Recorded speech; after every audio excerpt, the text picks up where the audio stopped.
Hello everyone and welcome to the Digital Artist Guide to Painting in Photoshop for Beginners.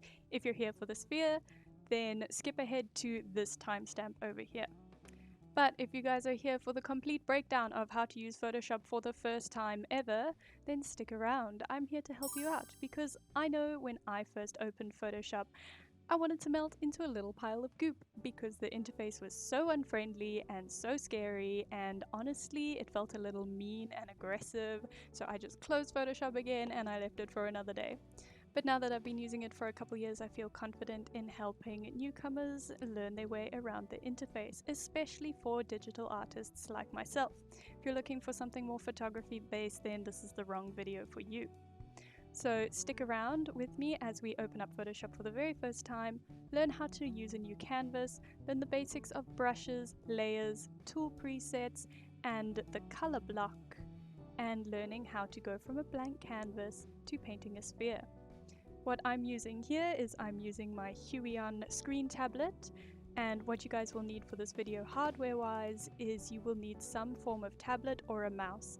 If you are going to be using a mouse, then you will struggle because it doesn't allow any pressure sensitivity or opacity, and that may be a little frustrating in the actual demo when we learn how to paint the sphere. It can be done, it's just a little bit more tedious, and you'll see in the video what a difference that a tablet makes. Okay, and without further ado, let's jump right into it. Okay, so we open up Photoshop and we're met with this screen. And the very first thing that we want to do here is we want to create a new document or a new canvas. And there are two ways to go about this. You can either click the Create New button over here, or you can go File and New. If you guys have already opened documents in Photoshop, you can reopen them with Open or Open Recent.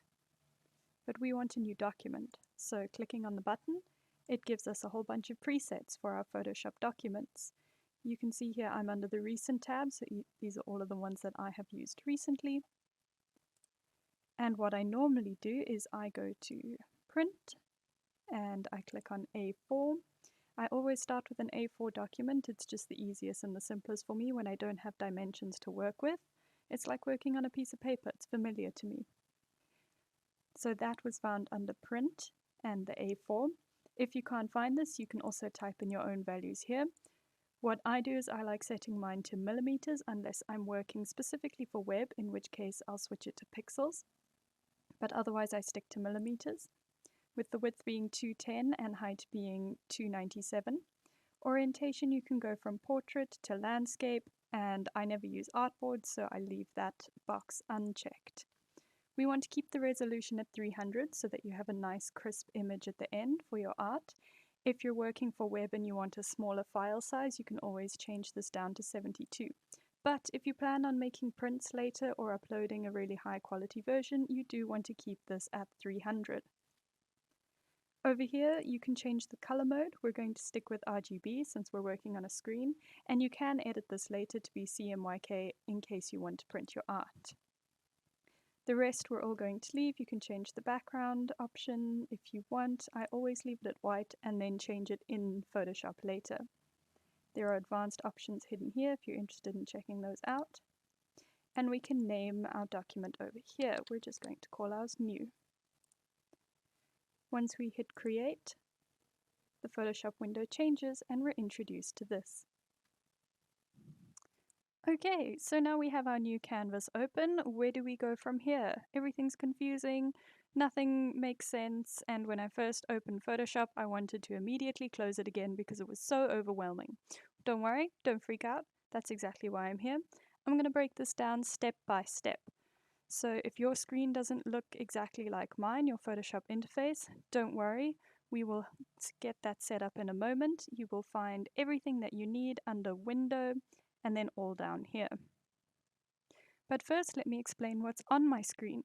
We are going to cover the tools on the left-hand side, the color square on the right-hand side, and the layers below it, as well as the brushes.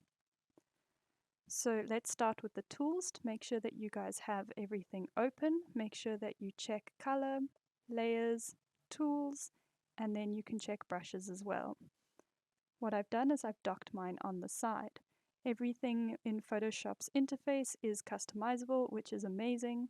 What you can do is you can just click and drag and move things around. You can have hovering windows, or you can stick it back there. And I've collapsed mine down over here so that I have a large screen space to work with. So color, layers, brushes, brush settings, I'm just going to put that back the way it was, and then tools on the left. Now with the tools, you can see here, we can either have them double view or single view. Again, I prefer single so that I have more screen space to work with. And what's interesting about the tools is that it interacts with this bar up here, the properties. So when we have a tool selected, you can see the top bar is changing, and these will give you more advanced settings for the tools. They can be found elsewhere under different windows as well, but this is almost like a quick view. And the tools that you'll need to be most familiar with for today's video, and we will go through them, is the brushes down here. If you right click on tools, more options will pop up. They also have their shortcut in the far right corner. So brush tool, the eraser tool, and probably the marquee tool or the selection tool. If we move over to the right to the color block here, I'll quickly go over how this works. If you're unfamiliar with it, by clicking and moving that little circle around, you can change your colors. You can also tap anywhere in the box and it will automatically snap to your cursor as long as you click. Now this box shows you the range of greens you can get or the range of the hue you have selected. On the far right, you can see the hue slider, and this is where you're able to change which color you have selected. Now when I say hue, I'm referring to whether it's red or whether it's green. These tiny little blocks here show your foreground and your background color. The foreground one is currently active because it's got a tiny gray square around it. If you click on the background one, you can see that tiny gray outline moves to the background color.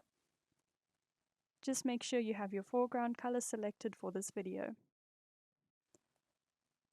If you move your color to the top, your little selector, you will get the lightest greens available here. And if you move it to the down, you'll get the darkest greens, which turn to black and white. If we slide it diagonally, this controls the saturation. So when you're moving from right to left, you're controlling the saturation of the green. And what saturation refers to is how green does your green look versus how gray. So if I jump ahead and demonstrate this for you, what we're going to do is we're going to select the most saturated green. We're going to put it down on our canvas, and we're going to drag it all the way to the middle. And you can see how it's getting more gray as we go along. If we drag it down, you can see how the green is staying very green, but it's getting darker.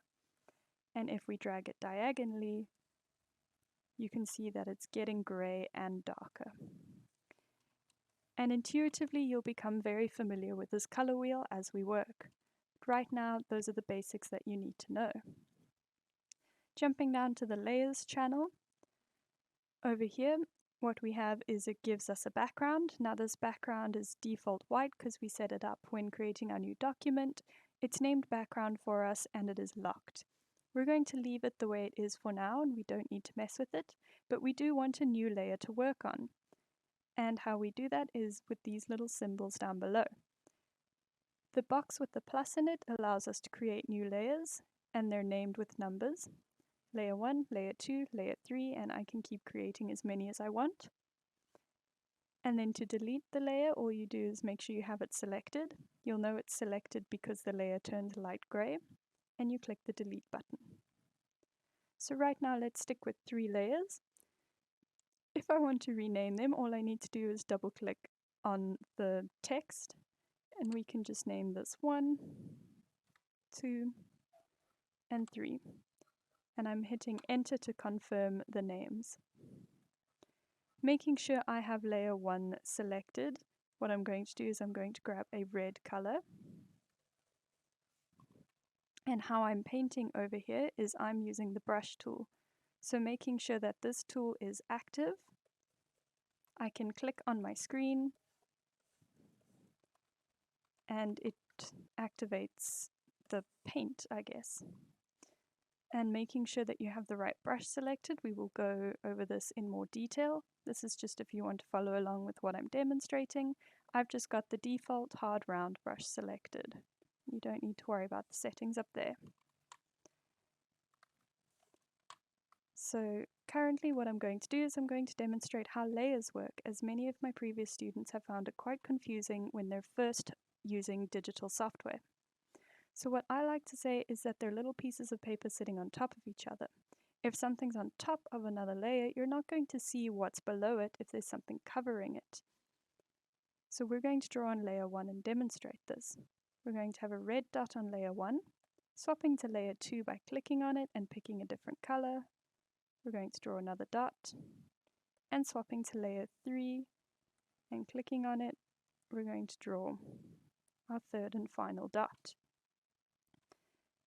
Now, what's great about layers is I can move these around individually without affecting the other layers. How I'm going to do that is I'm going to go to my Move tool. I like calling it the Home Base tool because if ever you're confused and lost in Photoshop, just go back there, recenter yourself, and restart. So with the Move tool, what it does is if you click and drag, I can now move my little dots around. Now, as you can see, I'm sliding it over the previous layers and none of them are showing up. This is because I'm working with layer 3, the topmost layer. I will go and label these on the actual layers so it's easier to see.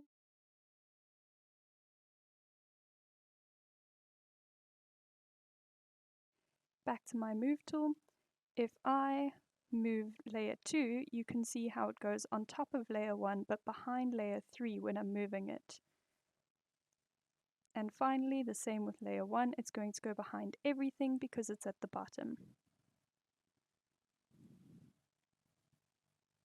Now, if I had all of these on the same layer, I'll show you how that works. We're going to create a new one. I'm going to do 3 dots again. And now these are all going to stay on the same layer. We'll call it layer 0. If I grab my Move tool again, the shortcut is V, or you can just click up here on your tool window. If I grab them and move them, you can see all 3 of them are moving at the same time.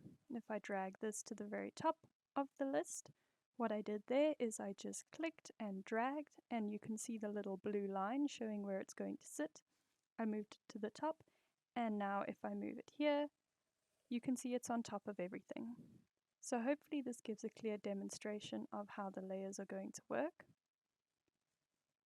Let me draw a green line in bright ugly green so that you can see it. Whoops, wrong layer. So you can see as I move it, it shows what goes behind and what goes in front of each layer.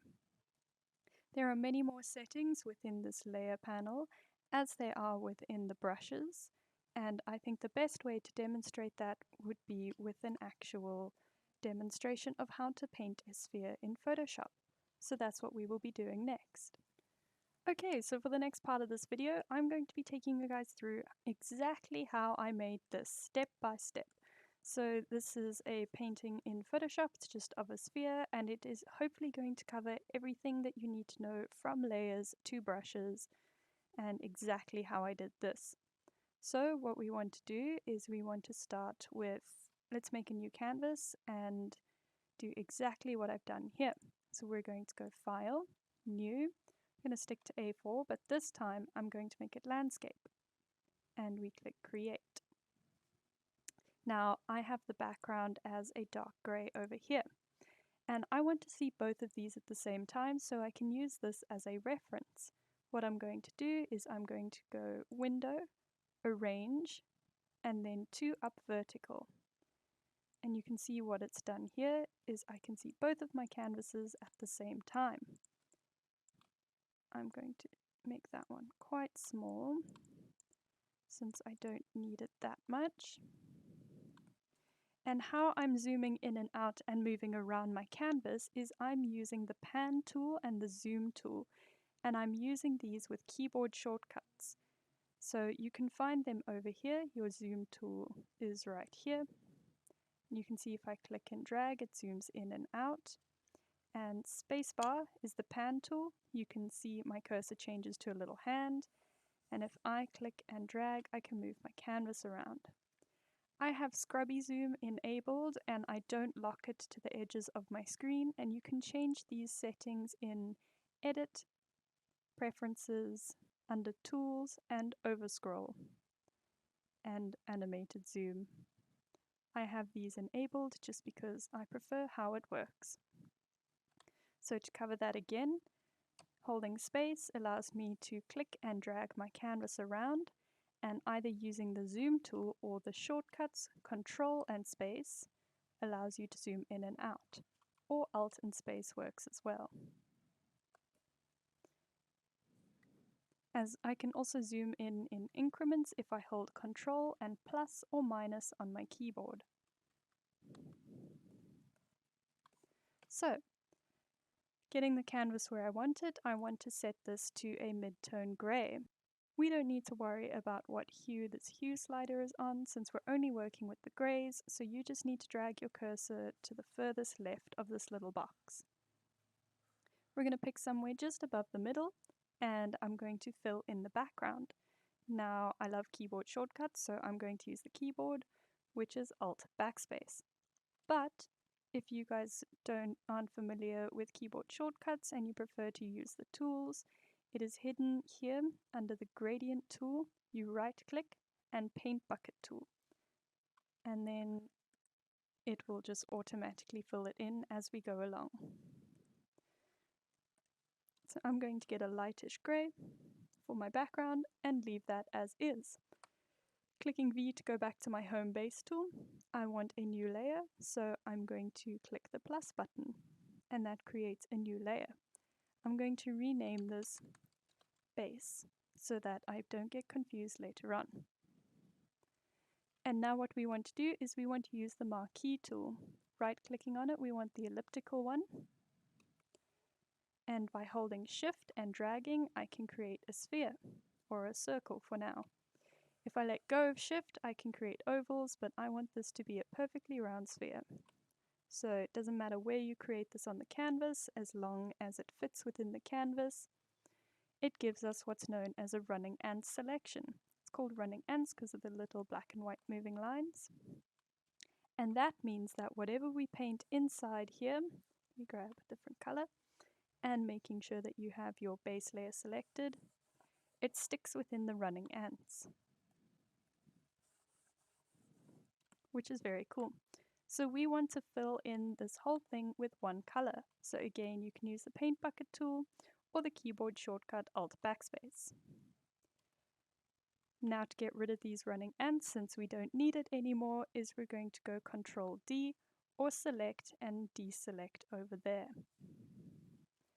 Once that's done, so I don't accidentally fill my canvas by clicking, I'm going to change to my home base tool. And how I'm undoing stuff when I make mistakes is by using the undo shortcut Control Z. That is going to be your most favorite shortcut in the entire world. My fingers are always sitting on Control and Z. I'm clicking them constantly. Now that we have our sphere selected, we can move it to wherever we want, our little circle.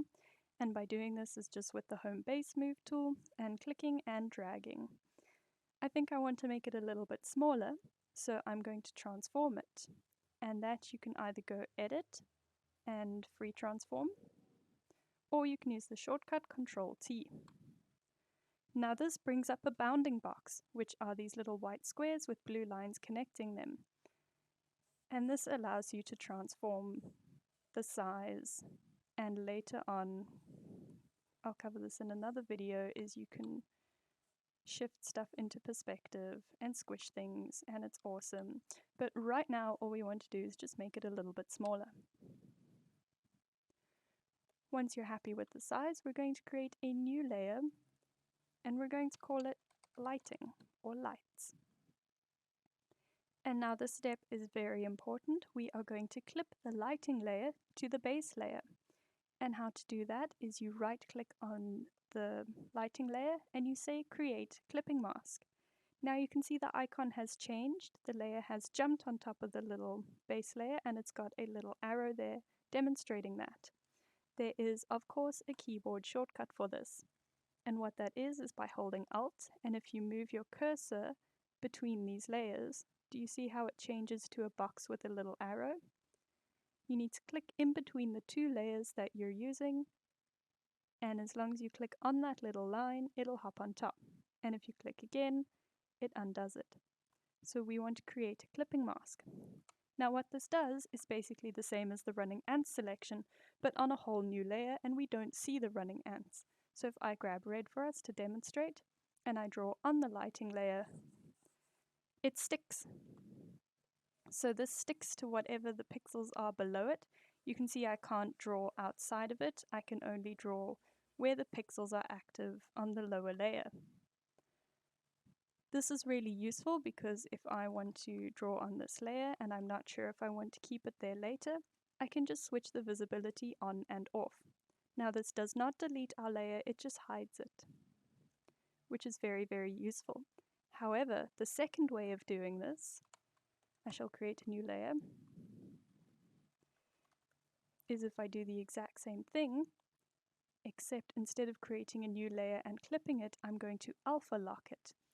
And that's using this little checkerboard over here. You can see lock, very first option. I click it and a little lock symbol appears. Now, same theory, I can only draw on the pixels that are active on this layer, so I cannot draw outside the circle. However, if I do the same thing with the smiley face, I cannot turn off the smiley face layer.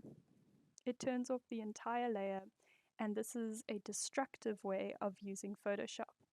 However, the previous option with the new layer clipping mask is a non-destructive way because I can save the original information of my base layer. That's more important when it comes to photo editing, but these tools and these theories can be super useful when painting as well. So let's just erase the smiley face. How I'm going to do that is by using the eraser tool, shortcut E, found over here in your toolbar. Making sure I have the hard round eraser selected. I'm just going to use it like a paintbrush. It does what it says, it's an eraser. Going back to the brush, clicking B or clicking the brush tool over here. I want to change my brushes. Now let's run through the brushes very briefly. We have the hard round brush, which is what we've been using so far. How I created that very straight line is I held Shift and then I click and I drag my mouse along and it sticks to only the verticals or the horizontals. So with the hard round, you can see that it's hard and it's round. With the soft round brush, it's got a soft or fuzzy edge and still the rounded top. So you can very clearly see the difference between these two brushes, and they have very different uses.